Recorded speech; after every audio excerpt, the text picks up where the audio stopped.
வணக்கம். இன்றைய ஆன்மீக தகவலில் இன்றைக்கி செவ்வாய்க்கிழமை இல்லையா, முருகப்பெருமானுக்கே உரிய நாள். அதனால் நவகிரகங்களில் இருக்கின்ற அங்காரகன், அதாவது செவ்வாய்க்குரிய அதிபதியான முருகப்பெருமானுடைய அற்புதமான வழிபாட்டுக்குரிய நாளாக திகழ்கிறது இன்றைக்கி. அதனால் முருகப்பெருமானை நம்ம நினைத்து இன்றைக்கி வழிபாடு செஞ்சால் நம்முடைய கிரக தோஷங்கள் எல்லாம் நீங்கும் மற்றும் நமக்கு தைரியம் பிறக்குங்க. அது மட்டும் இல்லை, சில பேர் வீடுகளில் நிறைய குழந்தைகள் கோழைத்தனமாக இருப்பார்கள். தைரியம் இல்லாமல் ஒரு பயந்த குணமாக இருப்பாங்க. அந்த கோழைத்தனம் நீங்கும், தைரியம் பிறக்கும், அந்த பயந்த குணம் தானாகவே நீங்கும். மற்றும் நம்முடைய பிரார்த்தனை எதுவாக இருந்தாலும் இந்த செவ்வாய்க்கிழமை அன்னைக்கு முருகப்பெருமான் வழிபாடு செஞ்சு அது கண்டிப்பாக நிறைவேறுங்க.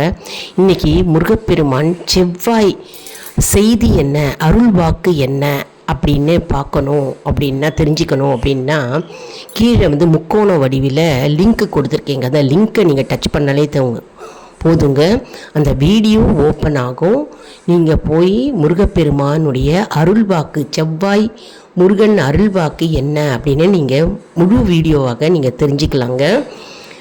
மேலும் செவ்வாய்க்கிழமை அன்னைக்கு முருகப்பெருமானுடைய நம்ம படத்துக்கு பூஜை செய்து கந்தகுரு கவசம், கந்தசஷ்டி கவசம் இதெல்லாம் படிக்க நமக்கு என்ன ஆகும்னா, நம்முடைய வீட்டில் இருக்கும் எதிர்மறை ஆற்றல்கள் நீங்கும் மற்றும் நமக்கு நல்ல ஆற்றல் பிறக்கும்.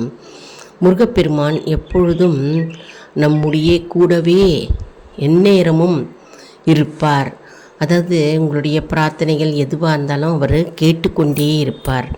செவ்வாய்க்கிழமை அன்னைக்கு எப்படி நம்ம வழிபாடு செய்யணும் அப்படின்றது நம்ம வீடியோவில் நான் ஏற்கனவே அப்லோடு பண்ணியிருக்கேங்க. என்ன வழிபாடு செய்யணும், விளக்கு வழிபாடு எப்படி செய்யணும், என்ன விளக்கு ஏற்றணும் அப்படின்னும் நான் போட்டிருக்கேன். அதாவது எந்த ஹோரையில் நம்ம விளக்கு வழிபாடு செய்யணும் அப்படின்னு போட்டிருக்கேன். ஏற்கனவே வீடியோ அப்லோடு பண்ணியிருக்கேங்க.